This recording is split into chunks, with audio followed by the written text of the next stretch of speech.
Tigers, I'm Greta Andrikovics. And I'm Kylie Supernat. And this is Tiger Talk. Starting things off today with Kylie's Kicks. Hey Greta. Yeah? How much room does fungi need to grow? How much, Kylie? As much room as possible. On to the announcements. Tolerance is the theme of this month's Character Ed and No Place for Hate Committee initiatives. The group will be hosting Costumes for a Cause on October 31st, so be sure to bring a donation to the office on that day, and let's get started planning those costumes. October is also Anti-Bullying Month, and you can support this awesome prevention program by buying Boot Pops during lunchtime on October 26th to the 28th. The next school dance will be a glow dance party on Friday, October 28th from 6 to 8 p.m. Tickets are $3 and include a free glow bracelet. DJ Sleeper will be playing, and snacks, drinks, and fun glow gear will be available to purchase. Hope you have your costumes ready, Tigers, because on October 29th, Hudson Falls School District is hosting a Trunk or Treat event on Franklin Street side of the high school. Trunk or treating will occur from 10:30 to 12. The day doesn't end there, though. The district will also be providing lunch from 12 to 12:30, and family activities will be running from 12 to 12:45.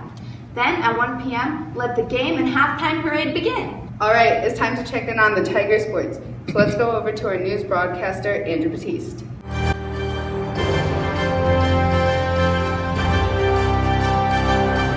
Thanks, girls. Let's start over at Girls Modified Soccer, where they're currently at 3 wins, 3 losses, and 1 tie. And let's take a closer look to one of those losses against Glens Falls, where they were beaten by 8 goals back in September. Last week, they held that same team off and only let 2 goals in. Girls, that's some amazing improvement. I think it says a lot about where the team is going from here. This team won Saturday against Amsterdam, where Juliana Persetti scored 2 goals with assists by Grace Dayette and McKenna Condon, with great defense by Vanjie Johnson, Jaden Smith, Kara Cheney, and Molly Brisbane. This game also saw Emma Kofan achieve her 2nd shutout of the season. The team has 2 more games this week. Next, we have Boys Modified Soccer, where they're on a 3-game winning streak, beating Gloversville, Glens Falls, and Johnstown.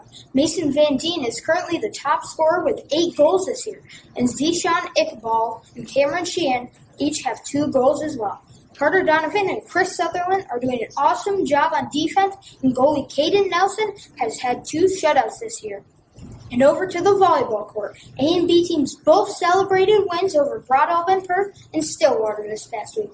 Shout out to Avery Keenan and Marion Winter for serving 20 straight points to shut out Broadalbin and Stillwater and secure both of those wins. Both teams travel to Queensbury and Scotia this week, and the last home match will be on Monday the 24th against Glens Falls, so be sure to come out and support them.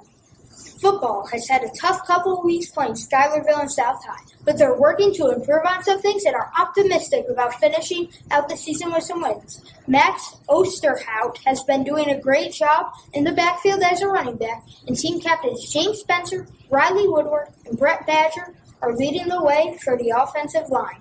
And the boys face Queensbury on Wednesday and finish out their season on November 3rd at Broadalbin in Perth. That's all for today, Kylie and Greta. Back to you. Thanks, Andrew. Now on to our recap of Spear Week. Let me just say, it was downright Tigerific. The highly competitive team chant competition winners were Team Oswego with their Oswego rendition of Beyonce's Single Lady song. You can never go wrong with the Beyonce song, can you? Definitely not. The Color War winners were Possum with 99% participating in wearing the color black. Runners-up were Cortland at 84 and Geneseo at 70. For more on this topic, let's go to Sam on the scene.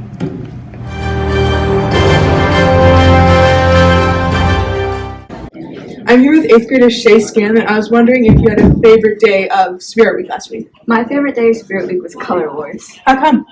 Because our whole class dressed up in red, and I think we all looked pretty great. I was wondering, did you have a favorite day of last week?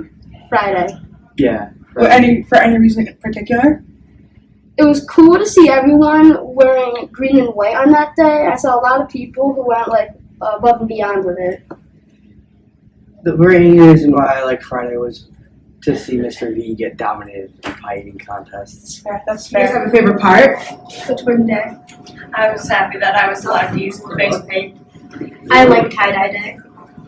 I'm here with 8th grader Ann Wells, and I was wondering, how did you feel about participating in Spirit Week last week?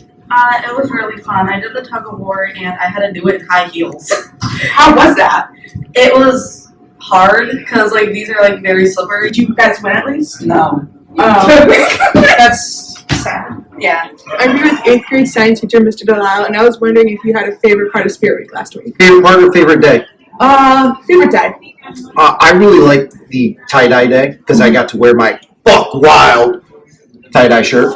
Did you see that shirt? I did. Did you like my drawing? I loved it. I loved it. Did you twin with anybody on Twin Day? I did. My favorite teacher, tech teacher, Mr. Bill Hogan. Nice to hear. Thanks for the recap, Sam. That's it for your announcements today. I'm Greta Erjakovics. And I'm Kelly Supernaut. Tune in next time, Tigers.